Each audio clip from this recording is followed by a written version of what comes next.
अस्सलाम वालेकुम। एक नए व्लॉग में आपको खुशामदीद कहते हैं। उम्मीद है आप जहां भी होंगे खैरियत से होंगे। कुछ रोज़ पहले मैंने एक वीडियो की और वो वीडियो जो है भारत में उसका बहुत ज़्यादा चर्चा रहा और मेरे लिए बहुत हैरान कुन बात थी। वीडियो थी क्या? वीडियो बुनियादी तौर पर मैंने वो बनाई। मैं अपने जो डिस्क्रिप्शन है ये लिंक शेयर कर सकता हूँ ताकि आपको बैकग्राउंड पता हो और आज की जो जो वीडियो वीडियो बना रहा हूँ ताकि उसको बेहतर आपको समझ आ सके। वो वीडियो मैंने बुनियादी तौर पर बनाई थी कि मेजर रिटायर्ड आदिल राजा, यकीनी तौर पर पाकिस्तान में हर कोई उसे जानता है आजकल।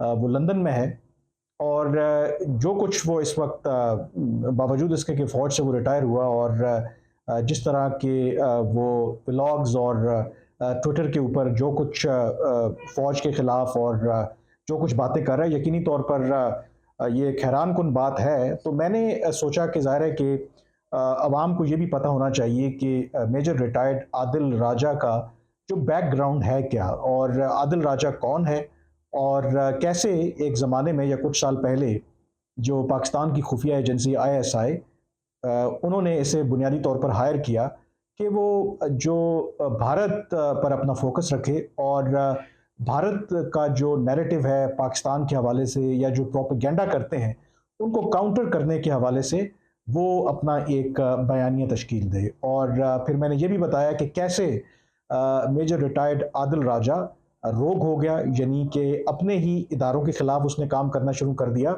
और पूरा मैंने बैकग्राउंड बताया कि ये प्रॉब्लम शुरू कहाँ से हुआ, और शुरू वहीं से हुआ जब एस्टेब्लिशमेंट और इमरान खान के दरमियान जो ताल्लुकात हैं वो ख़राब हुए।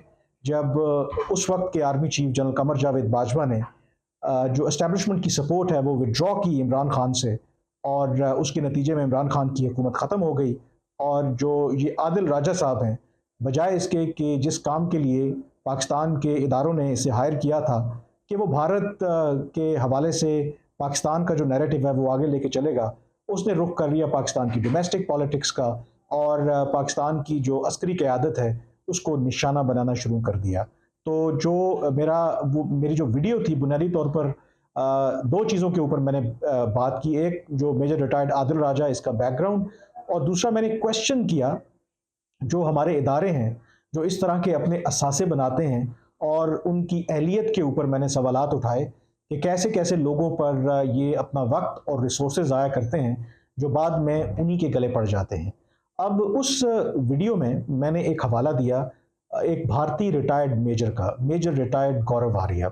जी हाँ, मेजर रिटायर्ड गौरव आर्या पाकिस्तान में मेरे ख्याल में जो लोग दिफाई अमूर और इस तरह की पाकिस्तान और भारत के दरमियान ताल्लुकात को फॉलो करते हैं, उनके लिए कोई नया नाम नहीं है। वो एक भारत के अंदर थिंक टैंक है, उसको हेड करते हैं। यूट्यूब के ऊपर वीडियोस भी अपलोड करते हैं और मोस्ट ऑफ द टाइम उनका जो फोकस है वो पाक भारत ताल्लुकात और ख़ास करके पाकिस्तान के हवाले से होता है। इसी तरह वो भारत के अंदर एक टेलीविज़न शो भी करते हैं, अगेन जिसका जो फोकस है वो पाकिस्तान के ऊपर होता है।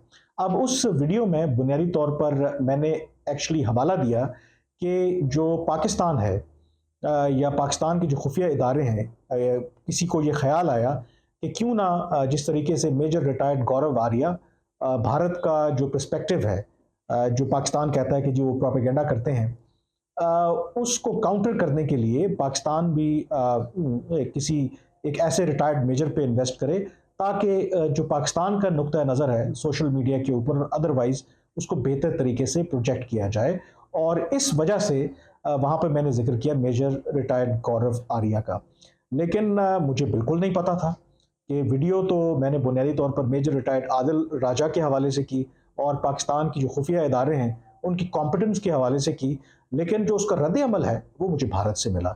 और जब मैंने वो वीडियो बनाई और उसके एक दिन के बाद मुझे किसी दोस्त का, या यूं कहें कि अब भारत में भी बहुत से लोग मुझे देख रहे होंगे, किसी शुभ चिंतक का मुझे मैसेज आया कि यार आप तो भारत में बड़े पॉपुलर हो गए हैं। तो मैंने कहा जी मैंने कैसा क्या किया कि पॉपुलर हो गए।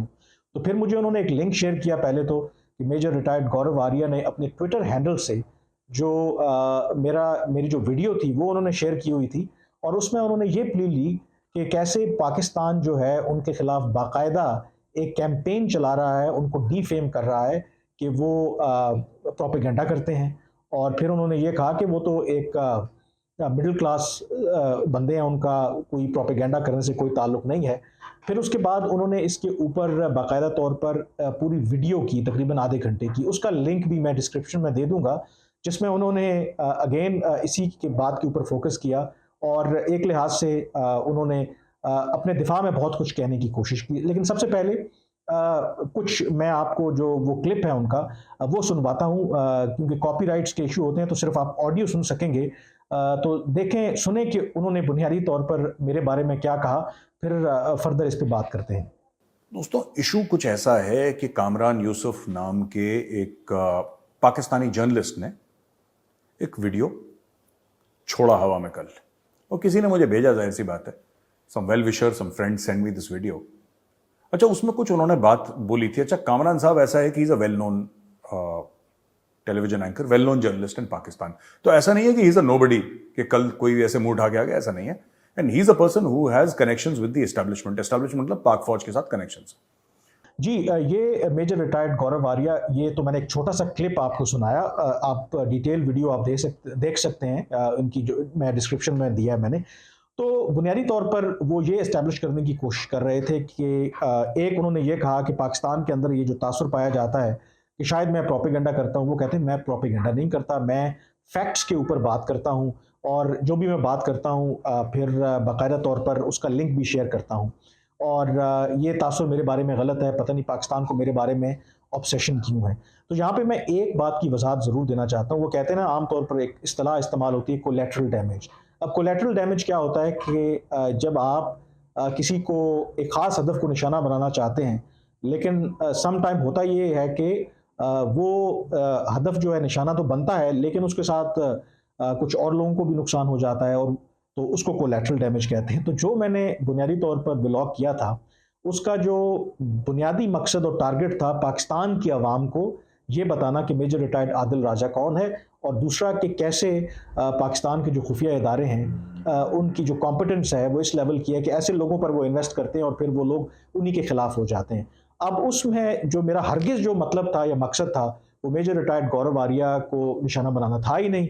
लेकिन सम और दी अदर उन्होंने ये फील किया कि जैसे मैं मेजर रिटायर्ड गौरव आर्या को निशाना बना रहा हूँ। मेरा अपना एक कंसिडर्ड व्यू है कि कोई भी जो रियासत है वो इतनी कमज़ोर नहीं होती कि अगर कोई एक शख्स कोई प्रोग्राम करे उस मुल्क के ख़िलाफ़ या कुछ ऐसी बात करे, तो शायद वो मुल्क उससे कमज़ोर हो जाता है। इनफैक्ट मेरा व्यू तो बुनियादी तौर पर वो व्लॉग करने का मकसद भी यही था कि हमें इन चीज़ों में पड़ने की ज़रूरत नहीं है। हमें अपना जो हाउस है वो इन ऑर्डर करने की ज़रूरत है। और उसकी एक छोटी सी मिसाल है, देखें, अगर हम चाहते हैं, बिल्कुल इमेज बिल्डिंग होनी चाहिए, लेकिन इमेज बिल्डिंग के लिए आपके जो फाउंडेशन है या बुनियादें हैं वो भी स्ट्रांग होनी चाहिए। जैसे एक मैं एग्जांपल देता हूँ, हम चाहते हैं कि पाकिस्तान का सॉफ्ट इमेज दुनिया में जाए, और अगर तो हम चाहते हैं कि हम 2 दर्जन या 3 दर्जन या इस तरह के इन्फ्लुएंसर्स रख लें और वो पाकिस्तान की इमेज बिल्डिंग करना शुरू हो जाएं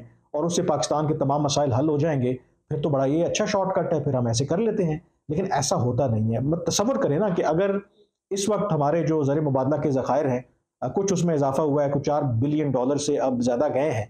तो एक तरफ $4 बिलियन से कुछ हमारे पास ज़र मुबादला के ज़खायर हैं, और फिर हम दिवालिया होने की बातें हो रही हैं। तो ऐसी सूरत में जितना मर्जी आप अपनी इमेज बिल्डिंग करते रहें, हकायक चेंज नहीं होते। उसके मुकाबले में तसव्वुर करें कि हमारे पास 4 बिलियन के बजाय आज $400 billion state bank of Pakistan में पड़ा होता, तो आपको क्या ज़रूरत पड़ती इस तरह इमेज बिल्डिंग करने की? खुद ब खुद आपकी इमेज बिल्डिंग हो जाती, क्योंकि कुछ जो रियलिटीज़ होती हैं वो बदलती नहीं हैं। तो मेरा जो इस हवाले से जो नुक्ता नज़र है वो बहुत वाज़ेह है कि अगर वो एक मुहावरा भी है कि जब चाँद चढ़ेगा तो सारे देख लेंगे। इसका मतलब है कि अगर आपके अंदर कुछ होगा तो वो लोगों को पता चल जाएगा। तो जो मेरा ख़्याल है कि पाकिस्तान के लिए, और हमारी तो कोशिश, बल्कि मेरी कोशिश यही होती है कि चलें, भारत जो मर्ज़ी करता है उसको करने दें। इनफैक्ट ये बात जो है किसी हद तक वो मेजर रिटायर्ड गौरव आर्या, मुझे याद है कि जब DGISPR हुआ करते थे जनरल आसिफ गफूर, और वो ट्विटर के ऊपर बहुत ज़्यादा एक्टिव थे, और एक आध दफ़ा ऐसा हुआ भी कि उन्होंने मेजर रिटायर्ड गौरव आर्या के साथ डिबेट में चल पड़े, और मुझे इस बात पे और बहुत से लोगों को बहुत ज़्यादा इख्तलाफ था कि एक भारत के अंदर भले जो भी वो बात कर रहे हैं, एक रिटायर्ड शख्स है, उसका हक है जो मर्जी बात करे, और आप एक सर्विंग जर्नल हैं और डीजी आईएसपीआर हैं, क्या आपको ज़ेब देता है कि आप इस तरह से इंगेज करें? तो हमारी वो ऑब्सेशन जो है वो ख़त्म होनी चाहिए। तो जहाँ मैं यही वाज़ेह करना चाहता था। और दूसरी बात जो है कि मेरा मकसद हरगिज़ भी ज़ाहिर है कि वो कोई मेजर गौरव आर्या वो जो कुछ करना चाहते हैं वो करें, ऑब्वियसली जो भी उनका नुक्ता नज़र है। और दूसरी बात कि वो जो कहते हैं कि मैं प्रोपेगेंडा नहीं करता या फैक्ट्स के ऊपर बात करता हूँ, अगर फ़र्ज़ कर लें कि वो प्रोपेगेंडा कर भी रहे हैं या भारत की रियासत के नुक्ते नज़र को आगे लेके चल रहे हैं, तो ठीक है, वो भारत के शहरी हैं, उनका हक है। और अगर ऐसा होगा भी, तो ये भी मेजर साहब बड़े अच्छे तरीके से जानते हैं, वो खुद कोई एक्नॉलेज थोड़ी करता है कि ये मैं जो काम कर रहा हूँ ये प्रोपेगेंडा है, या ये जो मैं लिख रहा हूँ या बोल रहा हूँ इसका एक ख़ास पर्पज़ है। ज़ाहिर है वो ये खुद तो नहीं कहेंगे, लेकिन कते नज़र इसके मेरा ये व्लॉग करने का मकसद ये था कि क्योंकि मेजर गौरव आर्या ने बड़ा डिटेल उसके ऊपर ट्वीट भी किया, उसके बाद उन्होंने उसके ऊपर बाकायदा आधे घंटे की वीडियो बनाई, तो मैंने ये मुनासिब समझा कि इसकी मैं वजाहत ज़रूर करूं। और बाकी ये बात बिल्कुल फैक्ट है कि इससे कोई फ़र्क नहीं पड़ता वो एक मेजर हों या 10 मेजर हों भारत के अंदर, जो मर्ज़ी वो बात करें, अगर पाकिस्तान के बारे में जो भी कुछ कहते हैं, आई थिंक कि जो रियासत मजबूत होती है ना, जिसको अपने ऊपर एतमाद होता है, तो ऐसी रियासतों को अपनी तनकीद के ऊपर फ़र्क नहीं पड़ता। और हम चाहते हैं कि अगर हमारे ऊपर तनकीद ना हो, या अगर तनकीद हो भी तो वो इर्रेलेवेंट हो जाए, तो हमें जो अपनी अंदरूनी कमज़ोरियाँ हैं उसको दूर करने की ज़रूरत है। जिस दिन पाकिस्तान जो अपनी अंदरूनी कमज़ोरियाँ हैं वो दूर कर लेगा, जिस दिन मुआशी तौर पर हम मजबूत हो जाएंगे, जिस दिन हमारे मुल्क में सियासी इस्तेहकाम आ जाएगा, तो फिर आप देखेंगे कि जो पाकिस्तान का नज़रिया है, पाकिस्तान का पर्सपेक्टिव है, दुनिया खुद ही उसको अप्रिशिएट करेगी। क्योंकि ये बात नहीं भूलनी चाहिए कि दुनिया में अब जो ताल्लुकात की नौइयत है वो प्यार मोहब्बत सिर्फ भाईचारे के ऊपर नहीं चलती, उसमें बहुत बड़ा किरदार जो है, बल्कि सबसे बड़ा किरदार जो है वो आपके इकोनॉमिक इंटरेस्ट्स का है। और अगर आपके इकोनॉमिक जो इंटरेस्ट्स हैं वो एक दूसरे से जुड़े हुए हैं, तो फिर जो आपके मफादात हैं उनका ऑटोमेटिकली तहफ़्फ़ुज़ होता है। और उसकी सबसे जो बड़ी मिसाल है वो हमारे अपने दोस्त जो इस्लामी ममालिक हैं, बहुत अरसे तक वो पाकिस्तान को अपना ब्रदर इस्लामी मुल्क समझते रहे, और जो भारत के साथ उनके ताल्लुकात थे वो बिल्कुल और नौइयत के थे और पाकिस्तान के मुताबिक वो चल रहे थे। लेकिन जब जो इकोनॉमिक रियलिटीज़ बदली और भारत इकोनॉमिकली वो ग्रो किया, सऊदी अरब हो, यूएई हो, कतर हो, ये जो गल्फ़ के कंट्रीज़ हैं, इनके जो मफादात हैं, वो जो इकोनॉमिक इंटरेस्ट्स हैं, वो भारत के साथ जब वो अलाइन हुए, तो फिर वो जो रिवायती हम कहते थे ना कि इस्लामिक ब्रदरहुड है, वो कहीं पीछे रह गया। और इस हवाले से मैंने ऑलरेडी एक वीडियो की थी कि कैसे अब इवन हमारे दोस्त ममालिक भी हमें कहते हैं कि आप कश्मीर को और इन मामलात को पसे पुश डालें और आगे बढ़ें। तो हमारे लिए ये बहुत बड़ा लेसन है कि अगर हम क्योंकि पाकिस्तान एक छोटा मुल्क नहीं है, 23 करोड़ की आबादी का जो मुल्क है, एक छोटा मुल्क नहीं है, एक बहुत बड़ी मार्केट है, भले इंडिया बहुत बड़ा मुल्क हो, लेकिन अगर हम अपने ट्रू पोटेंशियल को रियलाइज़ करें तो ऑटोमेटिकली जो हम यकीनी तौर पर कामयाब हो सकते हैं। और उसके लिए हमें कोई प्रोपेगेंडा करने की या रिटायर्ड लोगों को हायर करने की ज़रूरत नहीं है, जो वैसे ही जो तजुर्बात जो हमने किए हैं वो नाकाम ही हुए हैं। बहरहाल ये कुछ बातें थी, तो मैंने कहा मैं इस हवाले से अपना जो पर्सपेक्टिव है वो आपके सामने रखूं। इन एनीवेज आज के वीलॉग से इतना ही, मुझे अब इजाज़त दीजिए। अल्लाह हाफिज़।